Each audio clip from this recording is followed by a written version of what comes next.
Sino ang nagmamahal sa'yo kundi silang dalawa? Sino ang nagmamalasakit, ang iyong ama't ina? Sila ang naging daan, kaya ika'y nabubuhay sa mundo.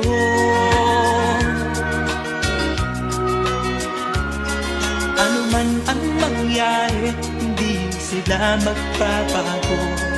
Ang mga magulang mo'y laging nagmamahal sa'yo. Kahit na nasasaktan, kahit na sila'y di mo pinapansin.